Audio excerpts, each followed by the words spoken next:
So, for the first time since 1990, there are no rap songs in the Billboard Hot 100's Top 40. That's over 35 years without a break until now. The last few years have seen rap dominant streaming, radio, and pop culture. It's been all over the place. But this moment, I believe, signals something deeper, a shift in how hip-hop and rap is consumed, marketed, and even valued at.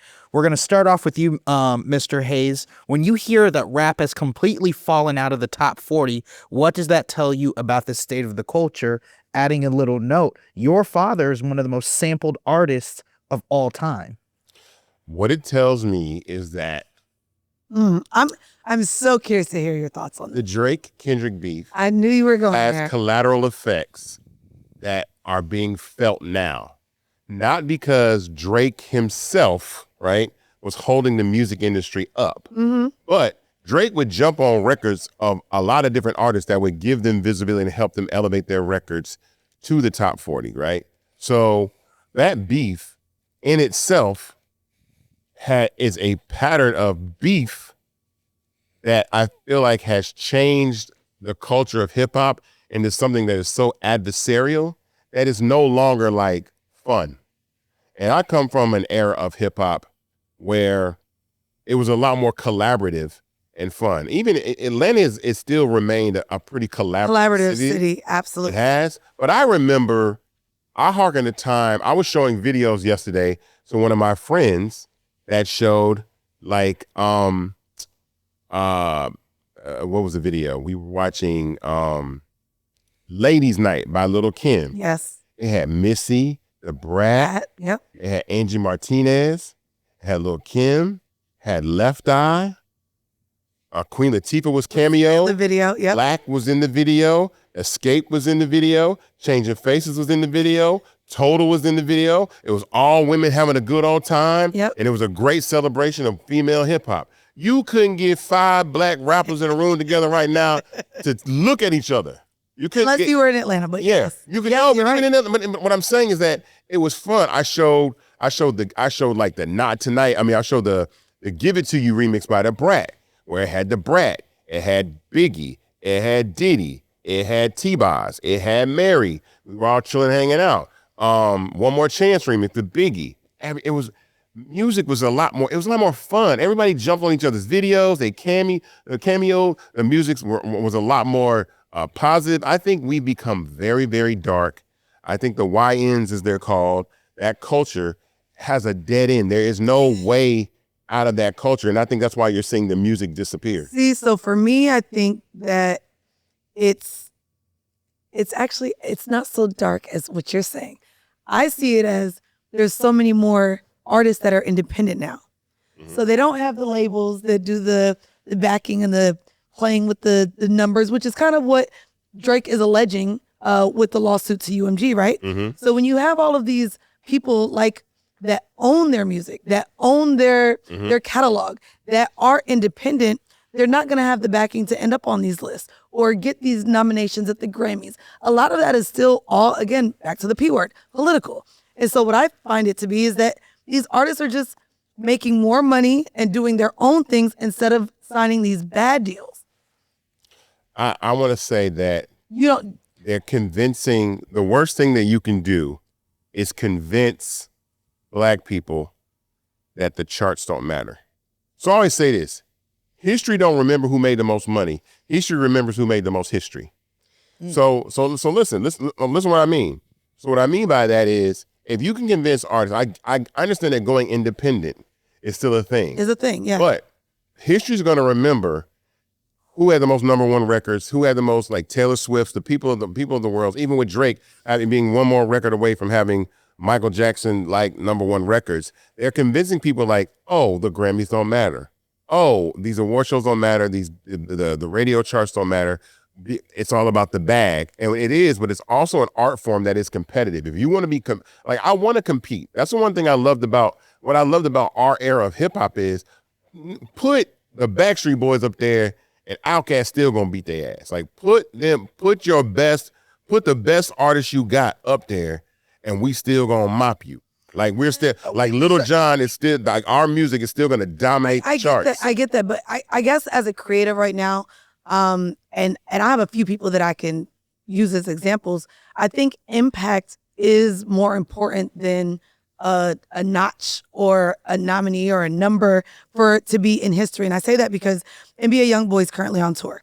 You're not going to see him much on any charts or any numbers. But what he is doing as an artist, I would say him, Big X the Plug right now, he did have a hit record that was on the charts for quite long. Rod Wave, even J. Cole. Yeah, but even J. Cole, like you have guys that maybe don't chart or wouldn't be up in the Grammy nomination conversation or making history, but the impact that they're making, they're following. I think that's how I even think of when we talk about these independent creatives, right? So you have the conversations of Joe Rogan getting this $100 million deal, all these things. But then you have Joe making probably similar money by owning his own thing. Again, you had Joe Rogan plastered everywhere, and it wasn't until Joe leaked his numbers that anybody was talking about what he was doing. But his impact, I think, is larger. And so I think there's nothing wrong with actually telling people that their impact matters more than the accolades or where people are putting them in these imaginary lists of things. And it's because I say the same about my stuff. Would I like to be nominated more in things? I guess, sure, I guess. Yeah. But when I walk outside, when I go on tour, when I meet people that cry because of the impact I've had on their life, them goddamn awards or white people putting me on a list could matter for nothing.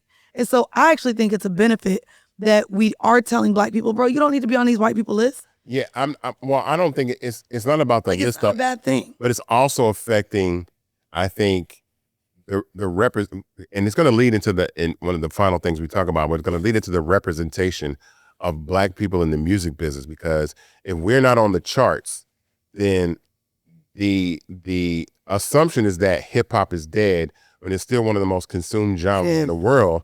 But I also think, and I heard Jermaine about this too, and he said that, Jermaine Dupri said that what it is a lot of these artists don't think they need radio anymore. And that's a large part of how you get on the charts. Like I think if you break it down, I can't remember, but I know that part of what constitutes being on the Hot 100 is radio, sales, and streaming. It's interesting now too, because I'm now in radio. Yeah. So the conversations in radio is that it's dying. And so unfortunately, being in now, like behind the scenes and seeing what they're struggling with, keeping up with, the satellite radio and podcasting and how everyone has their music on their devices now, it is interesting because to know it's a dying art form, but for someone like Jermaine Dupri to say that now people don't think they need it, kind of don't add up. Because this is not, it would be different if everybody's songs were falling off the chart. But that's what I mean. It's only hip hop, only R&B. So my point is that we're abandoning radio, and radio is what leads to, and radio's a big component. So it's not, because a lot of these rap artists don't even make clean versions of their records no more. Yeah, I know. Just getting the strings everywhere. We're not making no play. Like what I used to love about Dr. Dre is, I'm gonna give you the clean version of What's My Motherfucking Name, and then I'm gonna give you What's My Name, and they're both gonna impact. So the hood. I'm wondering, that's actually another conversation. I wonder if our music is becoming so vulgar that it can't be. Yeah, it ain't. No, it isn't. That's what I'm saying. It's not. Well, I disagree with that, because let's go back to Beyonce. She wins country album or song of the year, right? Because the Grammys didn't change. And then the Grammys are like, we're going to add a new category. Which is the best contemporary country album and the best traditional country album. Like what? We always... It's separated black and white. Right. That's what it is. That's a separation. That's the point. Contemporary is you niggas now coming over to goddamn country music.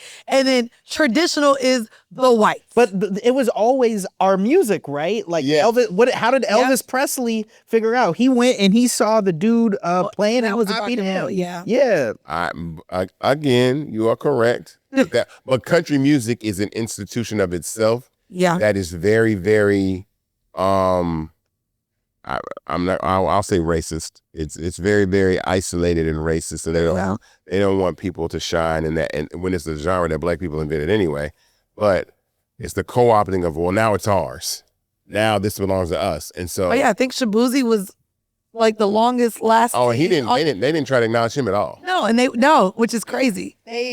And he didn't perform at the CMAs or something like that. What is something like that? Insane. What is something like that? He had performed at the CMAs or something like that. But I'm like, again, but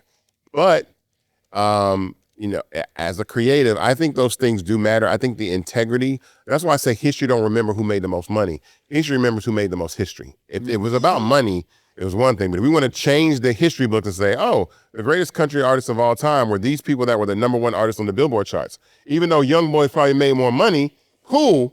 But, and that's good for him. Granted, get your bag, but you also want to be able to say, I'm that dude. I also want people to be able to say, want people to be able to say Joe Budden is one of the most successful podcasters ever, but I also want him to appear on the top of the charts in the same way, because that is a reflection of what people consume. That's why streaming is a big indicator of like how people consume music. Like, I just think so many things are manipulated.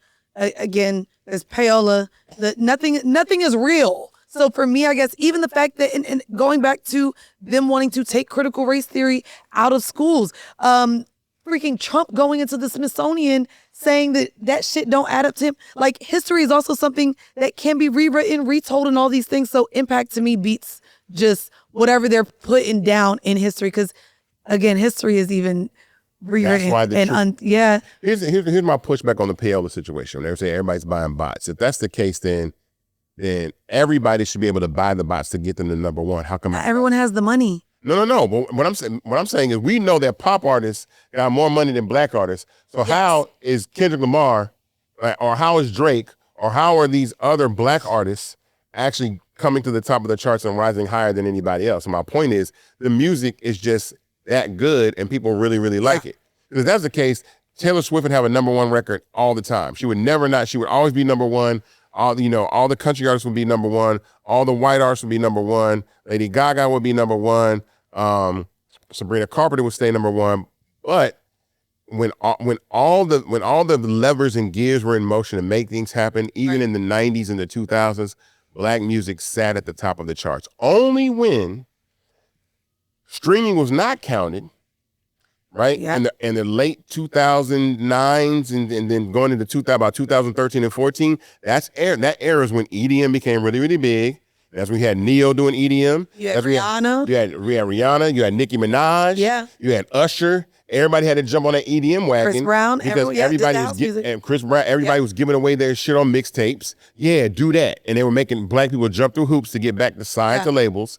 And then once streams started getting counted, guess what? Bad and Bougie. Black Beatles. Like, we were back. Yeah. And again, but those songs again were still clean enough that everybody could listen to those records and still be a part of it. So we got to understand that we need to be making clean versions of music. We do. Make clean versions of those songs, so that they can play on it. And that's simple. Take the same song, just make a clean version. Because it's also marketing and promotion. It's not hard. Like imagine if 50 Cent to make a clean version of In the Club. Yeah. And a clean version isn't just muting yourself. Because boy, that Glorilla record on the radio don't get nothing. Like it's like, what is happening? Right. You can make clean. That's the #1 thing. First of all, it's like, if you really want to wind back on the charts, start making clean versions of your records. Yeah. You know what I'm saying? Like, because all the reverses and dropouts and all that. Yeah, the muting is not an enjoyable listen. But then we're about to hark into something else a little deeper. The representation of black people at record labels. So now the A&Rs aren't there anymore. They're not. And the executives aren't there anymore. So the executives aren't there to tell these young artists, this is dope. Make a clean version. Yeah. You know what I'm saying? We're gonna do this. We're gonna get this feature all because they're being pushed out the labels. Yep.